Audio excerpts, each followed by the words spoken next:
Hey, what's going on, Podcast Nation? It is Jason Harris here, and thank you for joining me on another episode of the Matador Yachtcast. Yes, I said Yachtcast, not podcast. We are here at sunny Tampa, Florida, right outside the Digital Dealer Conference, and I have some amazing guests with me. Welcome to the Matador Yachtcast. Tune in for everything you need to know to stay in the know regarding the automotive industry. Here's your host, Jason Harris. And we're going to have some awesome conversations. Let me introduce these amazing individuals. I have Rachel, Lisa, and Scott with me. I love these guys because they come from very different aspects and parts of the business. So we're going to really kind of talk about, what's kind of fundamentally changed in the last 24 months and then what kind of changes you guys see forward. But before we do that, I love kicking off our podcast with some origin stories. So I'd love to kind of hear a little bit about yourself, what you guys are doing now, and how you got started in the industry. Rachel, I'll start with you, and then I'll kind of work my way down to Scott. Sure. Thanks for having me. My name's Rachel Hetland, and I'm currently a service manager at Smart Motors Toyota in Madison, Wisconsin. My story is a little weird, one, because I'm a female, and two, my beginning was just out of the blue. My junior year in high school, I was like, you know what, I'm going to take an auto class because they offered it, and was like, let's give it a try. Sure. I ended up loving it, went back my senior year, did it again, and then decided that I wanted to pursue it and be an automotive technician. So I went to college, became a technician, and then was like, you know what, I'm not really strong. I can't really wrench well, so I love people and was like, I'm going to kind of go into more of like the advising, and that's where I found Smart Motors, and they found me, and I've just kind of started from the bottom, and now I'm here as a service manager. That's awesome. Well, great. I'm glad you decided to stick with it. That's really cool. Yeah, me too. Hey, Lisa, for yourself, just a little bit about yourself and how you got started in the business. Yeah, so my name is Lisa Jenner. I'm with Dealer Alchemist, and I got started in Houston, Texas. I came out of the Art Institute as a graphic designer, was working in corporate marketing in oil and gas in Houston. 9/11 hit, and nobody could get a job, and everybody got laid off. So I was living with my grandma, dead broke, started at the bottom, now we're here, and started my career in direct mail, 100% commission. Was so hungry. I was salesperson of the year, first year on the job, doubled my quota, and I've never looked back. That's awesome. That is absolutely awesome. Scott, for yourself, a little bit about yourself and how you got started in the business. So my name is Scott Trainor. I'm the COO at USA Motor Jobs. I got started in the business. Out of high school, I actually started my mechanics course, my technician course. Realized that I don't like waking up early in the morning, and I was a bit too lazy to fix on things that were broken. So I went into sales. I started at 19. I was selling Toyotas. I finished. I was managing Canada's largest Mercedes-Benz dealer. Until recently, I started a company with my partners, USA Motor Jobs. We launched down in the States, did the big move, and down now here in Tampa, Florida. So you migrated. Migrated, eh? You migrated, eh? Hey guys, look, the last 24 months has really been something. I mean, just from so many different perspectives, from a people perspective, on a talent acquisition, to just service departments exploding, and from just marketing and ad technologies, both new things that are coming up. So much has changed. Message has changed. There's no longer inventory. What do I do with it? There's just so many fundamental changes in the last 24 months. But I kind of love to kind of get your guys' perspective, from people, process, technology, however you guys kind of want to take it. What are one of the biggest changes that you guys have kind of, personally felt over the last 24 months? Rachel, I'll start with you, and I'll work my way down to Scott. Sure. I think the biggest thing that I saw everybody kind of go through, especially my dealership, was the shift from looking at like revenue numbers, kind of just having like a price tag with everything and hitting like, metrics or KPIs, to actually really looking at people, because with the pandemic, it just really brought the aspect of how much we really need to care about each other, and that's really what everybody's looking for, is the care and the connections. And now we've adapted all of these ways with, technology, video MPIs, like finding what does the customer really want, as well as our employees, from a personal level. So I think there's a huge shift in going from more of like the numbers and sort of the I don't know how you describe that, but to really looking at the people. Yes, it really kind of, look, for many, many years we've kind of talked about how we're in a people business. We're a people business, but has that really ever kind of translated out into a process or operations or marketing efforts? And I would probably say not, but I have seen kind of a fundamental shift. over the last 24 months where that kind of has been the case. The focus has, been the people, maybe the number of people, all right, how many tasks those people are taking, efficiencies and processes across the board. So there's been a large emphasis in the last 24 months on people. That's awesome. Yeah. Thanks, Rachel. Lisa, for yourself, what is some of the, maybe one of the biggest changes you kind of felt over the last 24 months or observed? Well, it's been very interesting. I mean, especially from a technology side and an advertising side where, there was a point where dealerships were shutting down and nobody was buying vehicles, so it was really scary. I know there's some advertising companies that were not able to sustain those changes, so to be on the other side, I'm super grateful for. And just the buying patterns have changed for individuals. Digital retailing has come full force. And so we've been able to adapt within those changes. And then from pandemic right into inventory pinches, there's been a lot of changes. A lot. And it's, look, budget changes, monster, Huge. right? Monster. And, so, budget's really tied down. What you do with those budgets, how you utilize, so many changes. I'm with you. And it's a little scary, but also kind of exciting because I think everybody that gets into automotive they get into the business because they like a good challenge.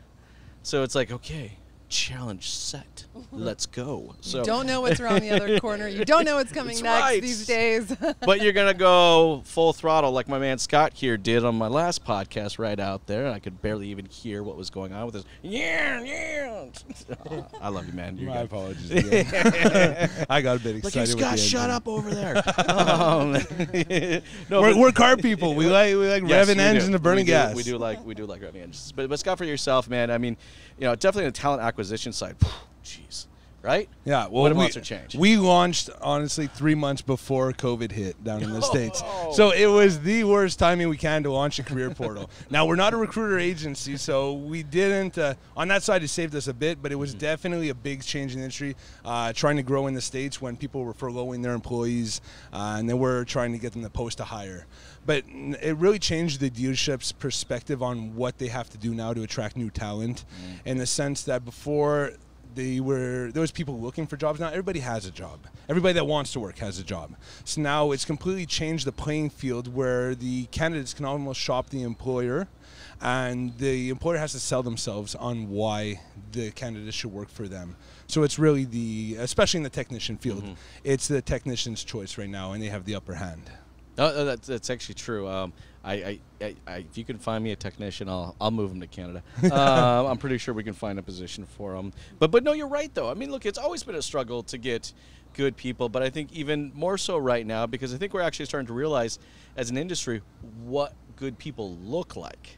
Because I think what you saw in the last 24 months, you definitely saw kind of a cream rise to the top kind of a scenario. And you see that, in the people that work in your service department. And you're seeing that, look, there was a flood of different ad tech solutions. But you saw the real ones kind of continue to rise and the other ones kind of start to fade out. And so you see a lot of that. And it's a very interesting time. The companies have definitely had to almost reinvent themselves or with their company culture and broadcast that new message. It's really reset almost the playing field in terms of employment, and now the companies have to broadcast why the candidates should work for them, what benefits they have, what quality of life. And people have realized now they don't just want to work in a job, they want to grow and have a career. So the employers that are offering career advancement and the culture that people want to work for are the ones that are succeeding. Well, and I like the fact that you use the word growth because it really kind of is. I mean, you guys, I think those, your observations over the last 24 months, I think were absolutely spot on. And, but now it's like, I think we're kind of like coming over like this hump. And I hate using that because like I remember that being told, at the very beginning of this, we just have to get over the hump. 2 weeks to flatten the curve. What was this mystical hump? Like, I want to know, was there actual hump or was this like something? No, well, in Canada, we had 2 weeks to flatten the curve, which 18 months later was what happened to 2 weeks to flatten the curve. We had to get over the hump. There we go. That the hump of Kilimanjaro. Yes, exactly. But no, I think with anything, when we get challenges, coming out of those challenges are actually some amazing opportunities and possibilities. So here's what I like to do is kind of like, looking into the future from this kind of point moving forward, what are things that you guys are really kind of excited of that you've seen start to change and you really kind of hope will continue to go kind of in your individual spaces? Rachel, I'll start with you and I'll work my way down to Scott. Yeah, it's, in a way, I can't quite get past this, but going to school for like a specialty, I'm like, having a degree, I feel like is almost out the window, because like now we're solely talking about, in our interview process, even finding people, doesn't matter if they have experience or not, like we can teach skill. All we want is the actual personality. And I think that's going to be a huge shift, is that I don't want to say that don't go to college, don't better yourself, but I don't think that's really the focus anymore. I think it's just finding those people that can work with people. Yeah, I think you're right, because the last 24 months we've seen within our own companies, with our own operations, that you really kind of know what talent looks like now. Yeah. So and being open to change, like 100%. I think too is, not to bash any generations by any means, but there was a lot of the stuck in your own ways for a long time, and now I feel like this is where you just have to be ready for change. That's what we've learned from the last 24 months. That's right. A lot and of coachable. Sorry, I'd add the word coachable. Yeah. Very good. Lisa, for yourself, kind of be in that ad tech space, man, so many things have changed. So like many this things. morning I was jamming with Pinterest. I gotta be honest with you. Before I talked to him, I'm like, wait, Pinterest? Like, that's cars? What? I want to know what's on your Pinterest board, Jason. I don't. You know what? It's probably my daughter's. She uses my phone for Pinterest, so I do get notifications for their board, and like, congrats, that's a great board. I'm like, I don't even know what they're talking about. Anyways, so many things have changed. I mean, you have GA4 coming out, how that affects analytics and the way that we track things, and just the overall changes in where cookieless environment. Like, there's just so many things that are changing in ad tech. What are some of the changes that you've kind of seen or observed that you'd really kind of like to see continue to get executed moving forward? Yeah, I mean, I love the change of GA4 coming through. I think that we are starting to become more educated as an industry, and so we're starting to look deeper at the data points that actually matter and are significant. For our company, we build out the analytics for the dealers, and we build out conversion goals so that they're able to measure on the scale that they need to be able to. There's no proprietary reporting, which does a lot of roll-up fun stuff. It'll be nice fun stuff. And I think also, in pivoting through the course of change over the last 24 months, one thing that really stands out is the adaptive technologies that are coming forward. We have an adaptive technology at Dealer Alchemist.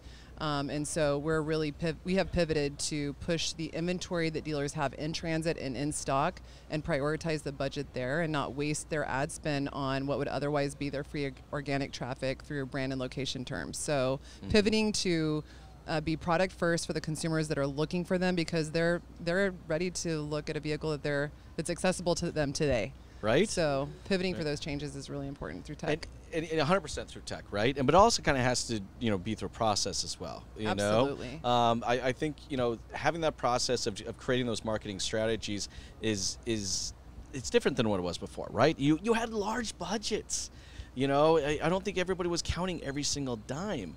And now it's like, no, we really have to hone it. We got to get super laser focused on what we can market versus. So I see just kind of a total, just maybe emphasis or a large emphasis on ad spend, and I would call it like over ad spend. So there was just so much ad waste. Totally. Waste, right? There was so much ad waste, and the big topic these days is automation. And yes. we also believe in automation and believe in machine learning, and we want to leverage technology. But one big thing that's different that we do is we have expert modification. So we have a team of humans that are monitoring the robots and making sure that everything is really working in favor of the dealership and their products, Well, it's all about efficiencies. It is all about efficiencies. And I imagine, even in the way that we're hiring and acquiring new talent, it's like what we're saying that it's about efficiencies. It's not. I don't think it's enough just to go out there and say, hey, we're looking for somebody. Like, we got to go a lot more in detail around what the job is, what the career path is. For you, Scott, some of the big changes you've kind of seen happen over the last 24 months, but you hope that kind of continues to move forward. What would that be for you? Well, I think that it's kind of been a big reset in the last few months in terms of careers and what dealerships are doing. It was kind of always swept under the rug and ignored the fact that we were losing more than we were gaining into our industry, especially on the technician side. But this has really been the awakening, I think, that they needed. And now, at least the forward-thinking groups are out there concerned about how they're going to bring in the next generation, pushing the message, explaining that there's a great careers, and really changing the way they work internally and appreciating the fixed ops side, which I think was always neglected a bit compared to the sales. Just a little. Just a little, Rachel, right? So no, they're definitely realizing that it's crunch time to bring people in the industry. We have a great industry. There's great career paths in the industry. It's just we need to get the message out and to get the old image of the auto industry and really show people what it is today. 100%. You know, I think as an industry, we're a people, process, and technology industry. There's really kind of those three large pillars, right? And I think, you know, some of the best leadership out there really embrace and own all three of those pillars. But I definitely think there's always room for improvements, right? So if there was anything that you guys would kind of improve from either a people, process, or technology perspective, I'd love to get all you guys' perspective on this. All right, what would you change and why? So Rachel, like I said, I'll start with you and kind of work my way down. People, process, or technology? I guess maybe this is a little biased on my part, but what you're doing to onboard employees, of finding like those benefits, which happens to be my topic tomorrow here at the Digital Dealer Conference. So, but really being creative, finding the ways to adapt between person to person, finding what it is that makes them tick, since everyone's motivation is different, and really sort of personalizing each experience to get people. Yes. It's people business, women. right? And women, yes. And women, absolutely. Lisa, for yourself, right? I mean, like I said, we're a people, process, technology kind of industry. You know, I think, you know, we've done a great job of really kind of embracing some changes, but there's still always so much room for change. All right, what would you love to kind of see change in our industry from one of those three factors, and why? I would love to see, and I talk about radical truth a lot, and I would like to see more radical truth come through in our industry, in process, in the way that we treat our customers, and definitely in digital advertising. Yeah, and I would like to see more support and inclusion across the vendor-dealership relationships and vendor-to-vendor relationships. You know, there's a lot of, this is mine and I don't want to share, and I would like to see more sharing and more sharing of knowledge and co-educating between technologies and processes in our industry. You know, I'm 100% with you, and I think there are some great vendors out there that really do kind of partner up and look at this from, you know, that we're here ultimately for the dealer. Yes. All right, and it's not a matter of just, you know, I have my cards, you have your cards. We need to share those cards. Absolutely. All right, and I'm with you. And I think some of again, that cream rise to the top scenario, we're also seeing it in the vendor space. Right, we're seeing the vendors that are willing to collaborate and work side by side with each other for the betterment of the dealership. You know, and I'm with you. That is something I would love to. It's a very small amount, but I would love to see that as a monster change. That's a great one. Scott, for yourself? Well, I'm going to pat myself on the back a bit for that one. Do I need to pat yourself? Thank you. There you go. All right, because we know what we do good, but we are partnering with other vendors. And first of all, we're going to stop the word vendor. We are dealer partners. We do care about the industry. I know too many dealers think we're selling them something, but we are there for the best of the industry. I've actually upset many clients by telling them the hard truth, but they needed to be heard. If nobody's advocating for the industry and telling them where they can improve, then they're not going to do so. But we have partnered up with others that are expertise in their fields so that we can offer the dealerships full service and full, sorry, I don't know the word in French, it kind of sounds, full knowledge from different aspects of the industry. And where I'd like to see them is to open their mind to the new ways of working and to the new ways the generation now wants to work. And they want a culture, and it's about a lifetime, and it's about having time off and a normal life outside the industry. Times have changed. Back in the day, they didn't mind working 60 hours a week to make a living. Now people want a work-life balance, and the progressive dealers do find ways to do that. We have many now that are offering technicians 4-day work weeks. Yes. They're longer days, but the technicians appreciate it. And they're starting to realize that the employees are happier, and just recognition. And I just want them to realize that it's a family, the automotive industry, and they have to treat them like family. I'm with you 100%. I think that's a change that we see a little bit of, but definitely one that I think we'd like to see a lot more of. Speaking of just kind of changes in the conferences, because we mentioned, the conference now a couple times. Yes, we are here in Tampa, Florida at the Digital Dealer Conference, and I do love coming to these conferences, and I actually think they do a pretty darn good job about putting one on. They bring such an amazing mix of vendor speakers and dealer speakers and OEM speakers. Dealership partner, not vendor. Dealer partners, dealership partner. Dang Amen. it, I'll remember that.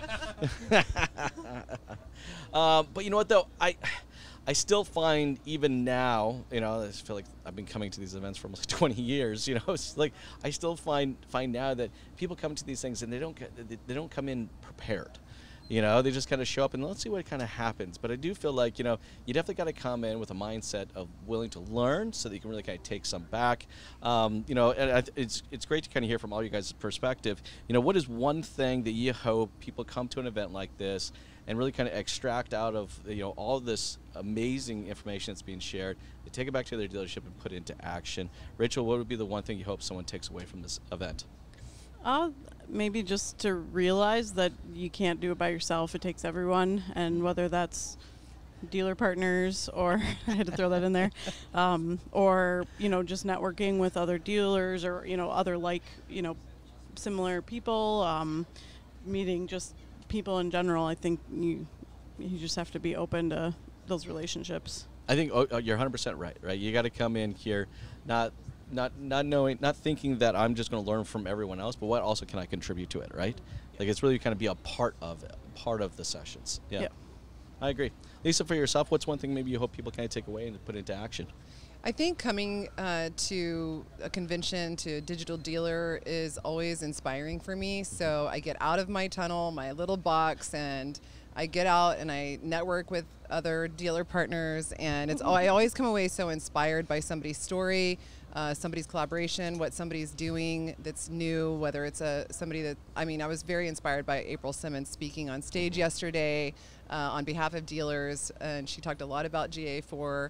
So I think coming here to be inspired and open your mind, it creates additional ideas and processes, and that would be what I would hope people would take away from these things. That's a good one. And Scott? that you're not alone. Yeah. Yes. No, I think I'm going to thing. piggyback on that one. That wasn't right nail on the head. If you're coming here, a lot of dealerships preach that they're open-minded and they're willing to change. However, seeing them put that in action is not always the same case. So if you're coming here, be open, be listen. I actually got I explained it well to one, at least I know them very well, but they said, they don't like being bothered or being too sold on, if you will, from the dealership partners. And then the follow-up, so I'm like, but you're coming to an event, be open, be listen. And I said, at the same time, is that not a bit hypocritical, because that's what you're exactly asking your sales representatives is to constantly call the customer and be on the customer? ABC. Exactly. And then he said, you know what? You're right. I didn't look at it that way. So I think we should. But no, be open. I mean, I've networked with just as many dealership partners here as I have dealerships. So it's really, there's a lot to learn here. Just be open-minded, and the partnerships that grow in the industry will benefit from it. No, that's how you extract the most out of events like this, for sure. Look, guys, I know we're getting towards the tail end of our conversation, but I do want to ask you guys one more question, because you guys all come from very unique, let's call it verticals within that automotive space, right? For anybody that's looking to get into this industry, because I think we all agree, this is an amazing industry to be in. It really is, right? The people are amazing. The financial opportunities are amazing. The growth opportunities are amazing. But that's not, I don't think that's how maybe just the general population out there sees it. So for anybody out there that may be thinking about getting into the industry, maybe in the vertical that you're in right now, what advice would you give those people? Rachel, I'll start with you and I'll work my way to Scott. I almost hate being first. Okay. Because I got to think about it. I guess the first thing what's that? So I'm coming into service. Why should I come do it, Rachel? Because we'll always be here for you. Oh, okay, there we go. Whether it's an actual car or a plane or something, I don't know what transportation will be like in 50 years, but you're always going to need someone to help you get to where you need to go, whatever the method that is. So I feel like in a way it's not job security, because I feel like that just sounds. Well, Look, not what I want to say. There is an but element to it, right? I mean, when we think about it, especially with us being from Canada, we had a tremendous amount of closures, right? But dealerships weren't closed, right? They were deemed to be a necessity. So you're actually 100% right there. And there's just not only that, but it's just unlimited opportunities. Yeah, there really is. I mean, I guess it's really hard to answer that because there's like 50 reasons. 100%. But thanks, Rachel. Lisa, for yourself, what advice would you give someone thinking about coming into maybe your space within the automotive industry? So I'm a small town girl from the middle of nowhere where Walmart's an hour away, and I moved to the big city, and I had big hopes and dreams and aspirations, and this industry has provided me a huge financial benefit because I work hard. I'm not getting capped in a corporate job, and it's empowered me as a woman in an industry that is predominantly male, and I feel like we're part of the change. So I would say it's been life-changing for me, absolutely. And I've been able to do things and have experiences through this industry that I never would have dreamed that I would have had. That's awesome. That's awesome. You can come from a small town and do big things. Well, but there's some truth to that, and that's one thing I do like. I think of automotive sometimes, and I think you maybe have heard me. I've described it as the island of misfit toys.